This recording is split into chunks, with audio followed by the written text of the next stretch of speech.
สบายดีเนาะทุกคนมื้อนี้เปิดคลิปมาตอนเช้าๆมื้อนี้ไปบุกสวนป้าเนาะมื้อนี้ไปเบิ่งสวนมันสับปะหลังเนาะเปิดคลิปเนาะไปเบิ่งกันเลยเนาะไปสวนมันก่อน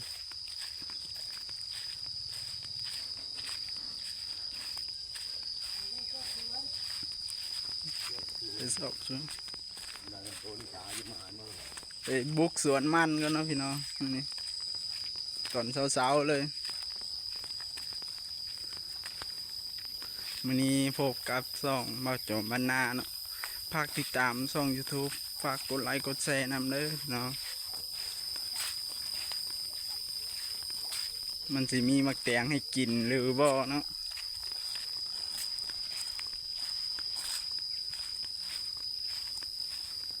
แกะบอกปลากุลามมากินบ่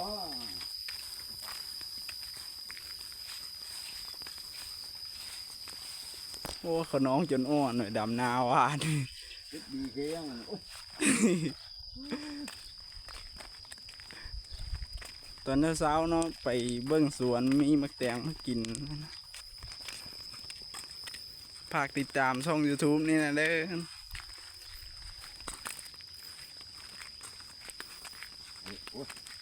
เป็นคลิปยาวแล้วเนาะถ่ายถึงฮอดสวนแล้วสวนกับบกไก่จากบ้านปะนะ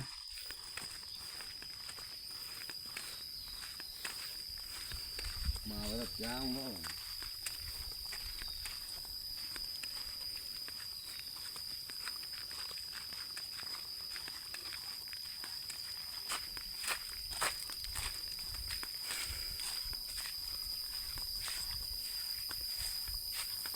ไก่สีฮอดสวนแล้วพี่น้อง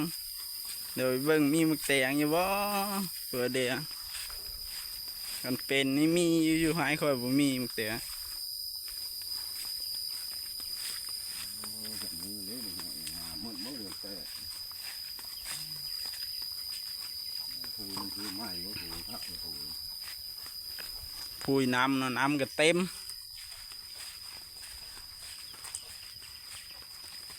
ไปเลยเริ่มไปแล้วครับ ตอนนี้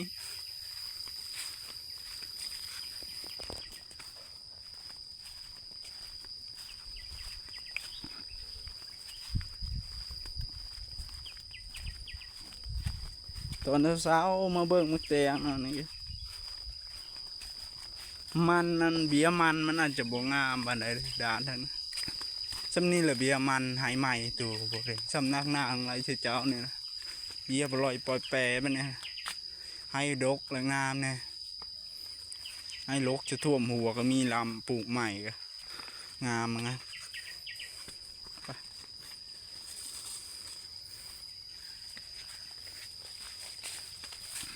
ฝากติดตามกดไลค์กดแชร์ในเด้อช่อง YouTube ใหม่เนาะพี่น้องฝากเป็นกำลังใจให้แน่เนาะ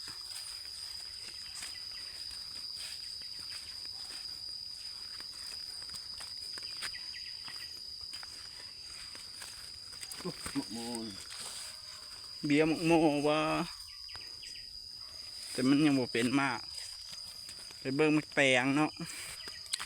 มันสิได้กินอยู่หรอมักแตงมื้อนี้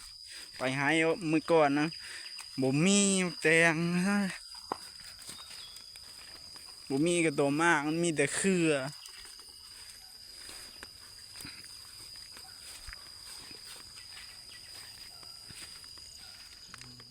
ตายแล้วแต่ ปลาหมึกโมก็ยังน้อยๆนะพุ่นนะโอ้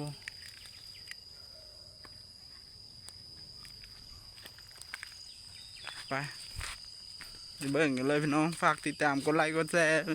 เป็นกำลังใจให้ช่องนี้นะเด้อพี่น้องเลยโจมบ้านนานี่เนาะโอ้หมักโมนะพี่น้องยังบ่สุกบอกว่าเอาบ่แดงจักมากนึงนี่มันยังบ่ใหญ่อยู่โมนี่โอ้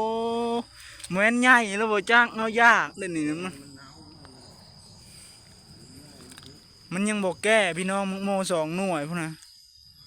2 หน่วยเลิกโมมันยังบ่แก่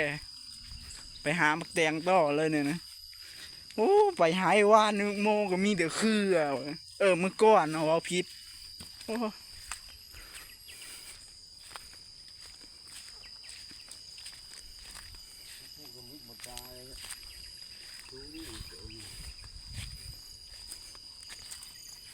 โอ้ฝนบ่แม่นแหละบ่ยังบ่ได้มังโมนะมันยังบ่สุก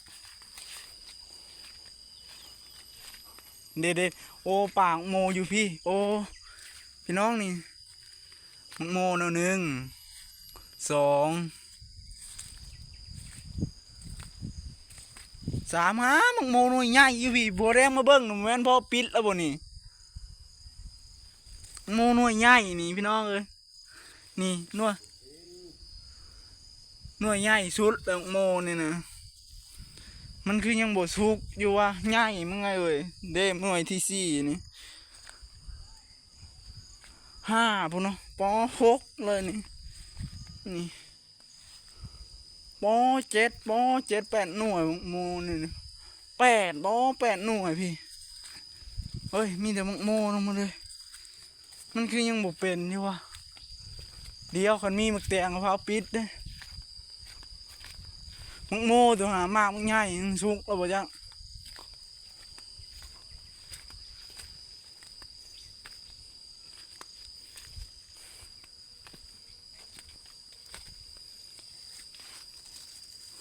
ป้ามักแตงมากเดียวพี่น้องมันยังบ่ใหญ่ยังบ่มักแตงโอ้ยว่าสิได้กินมักแตงมาบุกหายก็บ่มีมักแตงให้ปิดซ้ำมักแตงก็หน่วยจิ๋วๆนึงเนาะ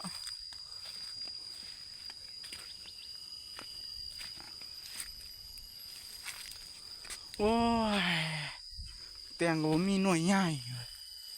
หาจังได๋วะ